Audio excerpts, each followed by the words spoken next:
বাবা অনেক, তুমি ভুল বুঝতেছো। আমরা কিন্তু তোমার বাচ্চার হত্যা করতে যাবো, তাই না? তবা তবা তবা।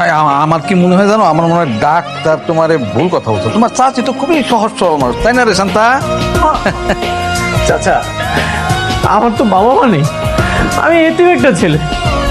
তোমাদেরকে আমি অনেক ভালোবেসে আমার নিজ বাড়িতে থাকতে দিয়েছিলাম। আচ্ছা, আমি কি এমন ক্ষতি করেছি তোমরা আমার জন্ম না নেওয়ার সন্তানকে কেন মেরে ফেললে বলো তো? দেখো ভাইয়া, আমার মনে হয় তোমার বউ ইচ্ছে করে বাচ্চা নষ্ট করার ওষুধ খেয়েছে, তারপর সব দোষ আমাদের উপর চাপিয়ে দিয়েছে। সি সি সি সি সি সি মানে আমাদেরকে যে বাড়ি থেকে বের করে দেওয়ার জন্য তোমার বউ যে এরকম একটা ভূমিষ্ঠ না হওয়া বাচ্চারে মাইরে ফেললো, এটা কোনো কাজ হলো? তোমার বউটা বেশি ভালো না, আমাদেরকে অনেক হিংসে করে। মানুষ তো যেমন গরিব, তার মনটা আরো বেশি গরিব, ছোট লোকের মন।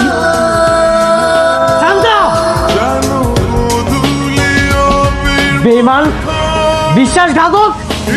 সেদিন যদি তোদেরকে আমার বাসা থেকে বের করে দিতাম, তাহলে আজকে আমার এই দিন দেখতে হতো না। এই তোদেরকে আমার বাসায় না রেখে একটা কুকুর লালন পালন করা অনেক ভালো ছিল, অন্তত তারা আমার সাথে বেঈমানি করতো না। মানে কি আমরা কুকুর? আমরা মানুষ না? না, তুই মানুষ না। এক্ষুনি আমার বাসা থেকে বের হয়ে যা, এক্ষুনি তোরা আমার বাসা থেকে বের হয়ে যা। ও বাবা, আমার কথা শোনো, পাপ যদি কিছু করার থাকে ওরা দুজন করছে, আমি তো করি না। আমি এই বাড়িতে থাকি।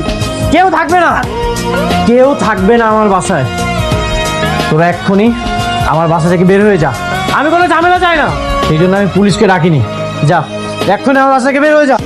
বাবা, একটা কথা শোনো, আমি তোমার বাবার বয়সী মুরব্বী মানুষ। আমি আমার এইভাবে বাড়ি থেকে বের করে দিও না, তাহলে কিন্তু আমার অভিশাপে তুমি একদম ধ্বংস হয়ে যাবা। হ্যাঁ, ধ্বংস হয়ে যাবা একদম। তোদের মতো পাপীদের অভিশাপ আল্লাহ কখনো কবুল করবে না। ভিক্ষুকদের মতো দাঁড়িয়ে আছিস কেন? বের হয়ে যা এখনই।